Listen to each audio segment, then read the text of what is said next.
Olá, eu sou a professora Luciana Maia e hoje vamos estudar respiração celular, cadeia transportadora de elétrons.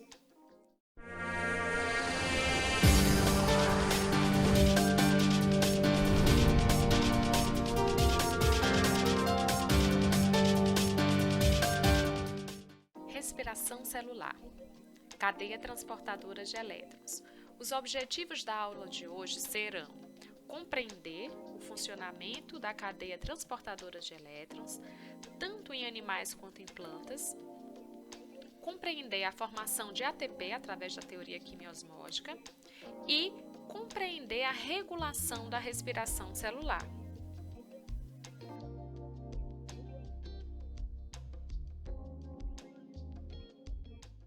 Nós vamos ver agora a última etapa da respiração celular.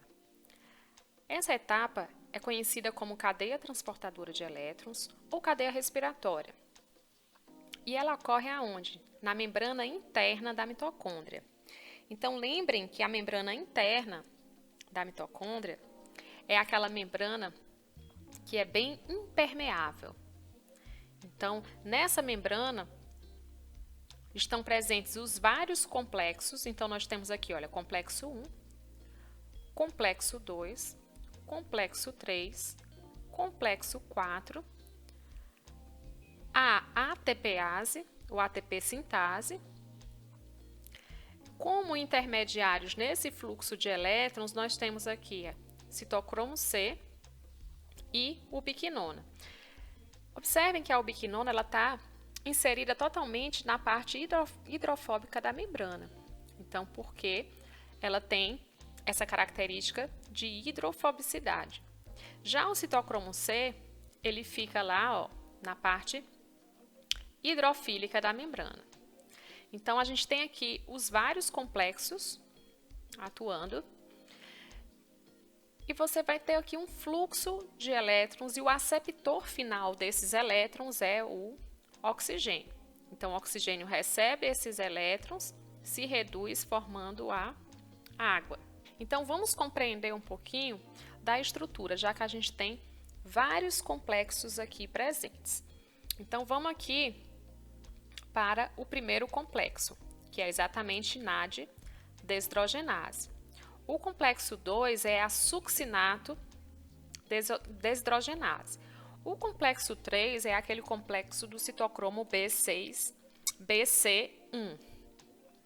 Depois flui para o citocromo C, que passa finalmente para o complexo 4, que é a citocromo C oxidase. Vai receber os elétrons e forma a água.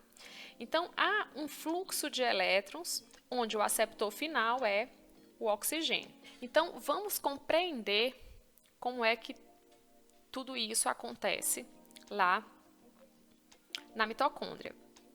Então, vejam que a mitocôndria ela tem uma membrana externa e uma membrana interna. Aqui a gente está no espaço entre as membranas. Então, essa aqui é a membrana interna. Não está aparecendo a mitocôndria toda, mas é como se aqui em cima tivesse a membrana externa. E esse é o espaço entre as membranas. Para o lado de cá, a gente tem a matriz mitocondrial. Na matriz mitocondrial vai ocorrer o quê? O ciclo do ácido cítrico ou ciclo de Krebs. E aí, NAD reduzido será formado. Então, esse NAD formado ele já vai passar os elétrons que vão passar pelo complexo 1 até a ubiquinona. Observe que nessa etapa, onde o elétron passa para a ubiquinona, ocorre o bombeamento de íons H+, ou seja, prótons, né? H+ passa para esse espaço entre as membranas. O elétron da ubiquinona, ele segue o seu destino e passa aqui, olha, para o complexo 3. Vejam que nessa etapa, novamente, vai ocorrer o bombeamento de H+. Do complexo 3, passa para o citocromo C, que passa para o complexo 4, que passa diretamente para o oxigênio, formando água. Nessa etapa aqui, também ocorre bombeamento de H+. Então, vejam que quando o elétron vem do NAD reduzido, até chegar ao oxigênio, nós temos aqui, olha, 3 etapas onde ocorre o bombeamento. 1, 2 e 3. E quando os elétrons vêm diretamente do FAD, então ele entra nessa via transportadora justamente a nível de complexo 2. Então, os elétrons do complexo 2 passam para a ubiquinona, que passa para o complexo 3, citocromo C, complexo 4. Vejam que quando a gente tem esse fluxo de elétron começando do FAD, né, passando aqui do succinato para o fumarato, o bombeamento de H+, ele ocorre em 2 dessas etapas e não em 3. Então, a gente vai ver que para o balanço energético, a quantidade de ATP formado, isso vai influenciar. Então, NADs vão formar um gradiente, né, vão bombear muito mais H+ do que o FAD. Vejam que nós temos aqui outras estruturas também, outros transportadores e outras proteínas aqui também presentes. Então, o NAD pH, ele também pode doar esses elétrons que vai para a ubiquinona e passa por todo o fluxo até chegar no oxigênio. E nós temos a presença aqui em verde de uma enzima, que é a alternativa oxidase. Essa enzima ela recebe os elétrons. Então, vejam que a nível de ubiquinona, os elétrons eles podem passar diretamente para o oxigênio através da ação dessa alternativa oxidase. Então, o oxigênio recebe os elétrons e se transforma em água. Então, é uma via de fluxo de elétrons e que não está envolvida com a síntese de ATP. Então, a gente vai ver lá na frente que essa enzima, ela tem algumas funções atribuídas a ela. E aí, vocês vão ver exatamente quais são essas funções. Mas é uma via de escape desses elétrons. Nós já falamos sobre radicais livres e sobre espécies reativas de oxigênio, que são substâncias que muitas vezes são formadas, e aqui na cadeia transportadora de elétrons da mitocôndria é um local onde ocorre muito a formação dessas espécies reativas, assim como lá no cloroplasto também. Então, a formação dessas espécies reativas vai ser responsável pela oxidação de várias biomoléculas. Então, quando existe um fluxo muito intenso desses elétrons, às vezes o oxigênio, ao receber esse elétron, em vez de formar água, ele pode formar essas espécies, como por exemplo o peróxido de hidrogênio, o ânion superóxido, o radical hidroxila. Então, são formadas essas espécies reativas e que têm esse poder de oxidar todas as moléculas, assim, lipídios de membranas, DNA, proteínas. Então, quando tem excesso de elétrons, você pode ver que essa via vai ser uma via de escape desses elétrons e aí evita de formar esses radicais livres. Então, como a gente está vendo aqui, a oxidase alternativa ela aceita elétrons diretamente da ubiquinona. Então, nós estamos observando aqui como é que ocorre esse fluxo de elétrons. Mas e como esse ATP ele vai ser formado? Através da teoria quimiosmótica que explica exatamente como esse ATP vai ser formado. Então, o fluxo de elétrons ele vai ocorrer concomitante com esse bombeamento de íons H+. Esses íons H+, eles vão se acumular nesse espaço entre membranas e vai formar o quê? Um gradiente elétrico, porque vai ser carregado positivamente desse lado e mais negativo do outro lado. Além disso, um gradiente químico, por conta das concentrações dos íons H+. Então, vai formar o que a gente chama de gradiente eletroquímico. E lembrem que eu falei no início que essa membrana ela é muito impermeável. Então, vai ocorrer a formação desse gradiente. esses íons H+, eles têm a tendência natural de voltar para equilibrar essas concentrações, mas como a membrana é muito impermeável, eles não têm como voltar. Então, o único caminho que eles têm para fazer esse retorno é justamente através da enzima ATP sintase ou ATPase. E lembrem que, assim como lá na fotossíntese, essa enzima tem uma porção inserida totalmente na membrana e uma porção periférica, que tem várias subunidades. Dentre essas subunidades, a gente tem as subunidades aqui que tem exatamente o sítio de ligação com o substrato, ADP e PI. Esses H+, ao passarem aqui, eles vão ocasionar uma mudança de conformação nessa proteína, vai fazer como se fosse um rotor-startor, ela vai girar e isso vai propiciar a formação do ATP. Então, o ATP ele vai ser formado e a energia para essa reação ocorrer é justamente a energia formada nesse gradiente eletroquímico. E essa enzima aqui, a UCP, que é uma proteína desacopladora. Vejam que o que a UCP faz? Ela é uma via de retorno desse H+. Então, quando esse H+ passa pela UCP, desfaz aquele gradiente eletroquímico de H+. Então, é o que a gente chama de proteína desacopladora. Existem também substâncias químicas que são conhecidas como desacopladores, que eles fazem o quê? Justamente desfaz o gradiente e aí vai impactar diretamente na síntese de ATP.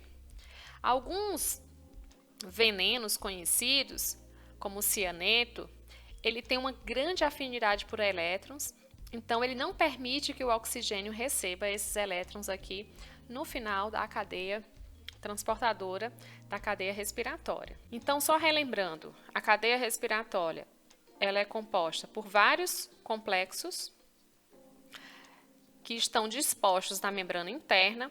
Os elétrons eles fluem, o aceptor final é o oxigênio. O ATP é formado a partir da energia gerada pelo gradiente eletroquímico de H+. E aí vamos para o saldo de energia. A produção máxima de ATP citosólico a partir da oxidação completa de uma molécula de sacarose a CO2 via glicólise aeróbica e ciclo do ácido cítrico. Então, a gente pode observar que na glicólise, a partir de uma molécula de sacarose, são formados 4 ATPs em nível de substrato e 4 NAD reduzido. Lembrando que o NAD, formado na glicólise, vai ser formado lá no citosol, ele precisa entrar na mitocôndria para ser reoxidado. Então, há todo um custo de energia para esse NAD sair do citosol e entrar na mitocôndria. Então, para cada NAD, serão formados 1,5 ATPs. 4 vezes 1,5, 6 ATPs.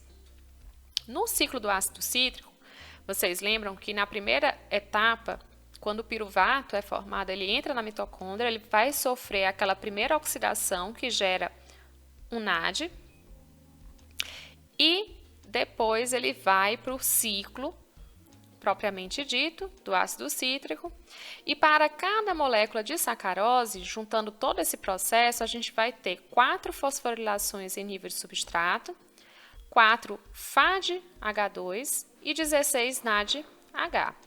Para cada NAD-H que foi formado lá no ciclo do ácido cítrico, que já está dentro da mitocôndria, vejam que a quantidade de ATP gerada é bem maior, porque não tem o custo de transporte, porque ele já está no local ideal. Então, a gente vai multiplicar cada NAD por 2,5 e cada FAD por 1,5. Juntando tudo, a gente vai ter aqui um saldo geral de 60 ATPs para cada molécula de sacarose. Vamos falar agora da regulação do processo de respiração nos vegetais. Então, a gente tem um modelo de regulação que é de baixo para cima. Então, veja que nós temos aqui todas as etapas, a partir da frutose 6-fosfato, formando fosfenolpiruvato, piruvato. Então, essa aqui seria o quê? A glicólise, a primeira etapa. Depois, o piruvato ele vai ser oxidado, vai gerar acetil-CoA, que é exatamente a molécula que entra no ciclo do ácido cítrico. No ciclo são formados NAD e FAD, que vão para a cadeia de transporte de elétrons, e no final ATP será formado. Então o ATP ele é o produto final, né? A respiração celular ela ocorre principalmente para quê? Para gerar energia. Então as células elas vão regular essa concentração de ATP. Então quando há demanda de energia, mais ATP será formado. E sempre na célula, quando a quantidade de ATP está alta, significa que a quantidade de ADP e fosfato está baixa. E qual é o objetivo da cadeia transportadora de elétrons? É receber aqueles elétrons, passar e no final gerar ATP. Então a respiração como um todo tem esse objetivo. E o próprio produto da respiração vai ser um elemento de regulação. Então, quando a concentração de ATP já está alta o suficiente, isso sinaliza para a célula que ela tem que desativar a cadeia transportadora de elétrons. Se a cadeia transportadora de elétrons ela vai ser desativada, significa que NAD reduzido não vai... O NAD reduzido ele não vai ser reoxidado, ou seja, vai acumular NAD reduzido. O NAD reduzido, a sua concentração, por sua vez, vai regular aqueles pontos específicos no ciclo do ácido cítrico, que são aqueles pontos de formação de NAD reduzido. Então, vamos lá, ATP em alta concentração vai inibir aqui a cadeia transportadora. A cadeia transportadora não funcionando acumula NAD. O NAD acumulado vai interromper essas etapas do ciclo e significa o quê? Que se essa reação aqui ela não acontecer, você vai ter o acúmulo de isocitrato. Lembrem que o isocitrato se transforma em citrato e citrato em isocitrato. Então, vai ocorrer a acumulação de citrato. O citrato acumulado, ele vai atuar como um inibidor dessa etapa aqui, onde o fosfenolpiruvato se transforma em piruvato. Então, não vai ter a formação do piruvato. E também ele vai inibir a reação onde o fosfenolpiruvato se transforma em malato. Então, vai ocorrer o quê? Vai ocorrer exatamente o acúmulo de fosfenolpiruvato. O fosfenolpiruvato acumulado, ele vai inibir a enzima, a hexoquinase, que vai transformar a frutose 6-fosfato em frutose 1,6-bifosfato. Então, interrompendo dessa forma todo o processo de respiração celular. Isso quando os níveis de ATP estão altos. E quando os níveis de ATP estão baixos? Então, significa que há demanda por mais energia, por mais ATP. Então, quando os níveis de ATP estão baixos, significa que os níveis de ADP e PI estão altos. E esse ADP alto vai ativar a cadeia transportadora, vai ativar o complexo da piruvato deshidrogenase e vai ativar aqui aquelas primeiras etapas da glicólise. Então, na verdade, a gente tem essa regulação que a gente diz que é de baixo para cima. Há sempre uma comparação entre os processos de respiração e fotossíntese. Então, a gente vai observar que todos os tecidos eles respiram, mas somente os tecidos verdes têm a capacidade de realizar a fotossíntese. Então, na presença de luz, a fotossíntese e a respiração celular elas vão ocorrer simultaneamente. E as plantas elas respiram aproximadamente metade da produção fotossintética diária. E vários fatores podem afetar essa taxa de respiração nas plantas. Espécie, o tipo, a idade, concentração externa de oxigênio, suprimento de nutrientes. Qual seria a função da AOX, ou alternativa oxidase, em plantas? Então, ela pode ter várias funções. Ela pode desempenhar várias funções. A primeira delas aqui, que a gente cita, seria a liberação de calor. Lembrem que quando o fluxo de elétrons ele passa para essa enzima e os elétrons são repassados por oxigênio, ocorre a formação de água. Mas não está, esse fluxo de elétrons por essa enzima não está acoplado à síntese de ATP. Então, o que é que acontece? A energia ela vai ser liberada na forma de calor, o que pode ser utilizado, por exemplo, para volatilizar compostos. Por exemplo, os compostos que vão ser úteis à planta, por exemplo, para volatilizar cheiros para tanto atrair polinizadores quanto para evitar predadores. Então, a gente tem essa liberação de calor através dessa via. E existem tecidos específicos, que são chamados de tecidos termogênicos, presentes em algumas famílias. Então, aqui a gente cita a família da Arácea, onde há realmente a presença de atividade dessa enzima. Ainda, ela está associada com alguns frutos, chamados de frutos climatéricos. Então, esse calor liberado, ele também pode ser útil no processo de amadurecimento de frutos. E também, para combater radicais livres. Então, a presença dessa enzima e da sua atividade aumentada, ela está muito relacionada a estresse oxidativo, por exemplo, que as plantas estejam sofrendo. Estresse que eu estou falando pode ser estresse hídrico, salino, estresse por temperatura. Então, muitas vezes, essa enzima aqui, ela é ativada justamente para combater esses radicais livres. Lembrem que espécies reativas de oxigênio, eles são formados dentro do nosso próprio organismo, ou nas plantas, também. Então, lembrem que a produção desses radicais livres, ela é realizada principalmente nessas cadeias transportadoras de elétrons. No caso das plantas, tanto na respiração celular quanto na fotossíntese. Então, muitas vezes, quanto maior esse fluxo de elétrons, mais radicais livres são formados. Então, a AOX é como se fosse uma via alternativa de fluxo desses elétrons e, dessa forma, ela pode atuar no combate à formação desses radicais livres e contra o estresse oxidativo.